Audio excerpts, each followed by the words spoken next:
Kagabi po, na-locate namin at na-identify po yung bata. No?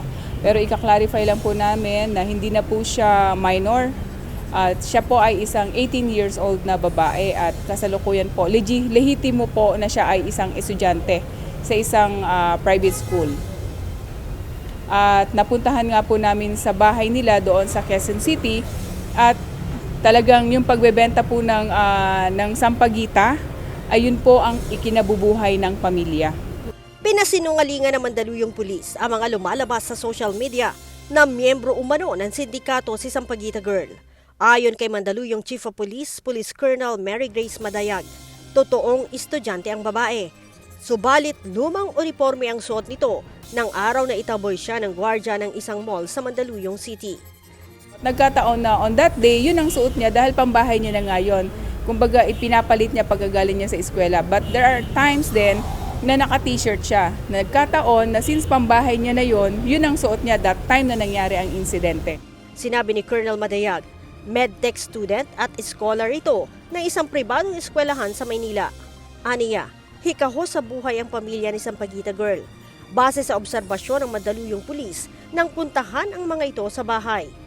Ang pinagkakataan po ng mga magulang is pagbebenta po ng sliced fruits sa kalye, no? Nagkakariton. At yan nga po yung pagbebenta ng sampagita. At yung nga po, nabanggit ko kanina, nakaka-demolish lang ng bahay nila. So yung pinag-ipunan nila na tuition fee sana nila, kasi 50% na lang naman ang binabayaran nila sa kanyang school eh. Yung pinag-ipunan na pang tuition fee is napunta doon sa pagbili ng rights na bahay, no? I think 4x4 lang yung bahay na binili nila para meron silang matirahan. Pinipili umano ng bata na magbenta sa harap ng mall sa Mandaluyong dahil marami ang bumibili doon kumpara sa ibang mall. Gayunman, sinabi ni Colonel Madayag na wala pang desisyon ng pamilya kung magsasampa ng kaso laban sa gwardiya. Pero ang Supervisory Office for Security and Investigation Agencies o SOSIA nagpadala na ng summon sa security agency nito at sa naturang gwardiya.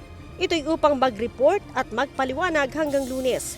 Sakali aniyang mabigo ang security guard na magpakita sa SOSIA sa Lunes, ay maaari na itong maharap sa kaso. We will initiate na filing of administrative complaint sa security guard at yung proseso na.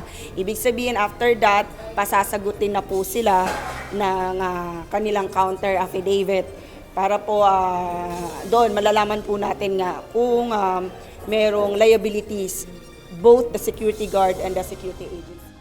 Ang insidente ay nangyari noon pang December 17. Nire-upload ito noong Miyerkules ng gabi ng isang vlogger kung saan umani ng iba't ibang reaksyon mula sa mga netizens.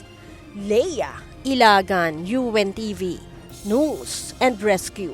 Diyos ang aming sandigan, serbisyo publiko ang aming pinahahalagahan.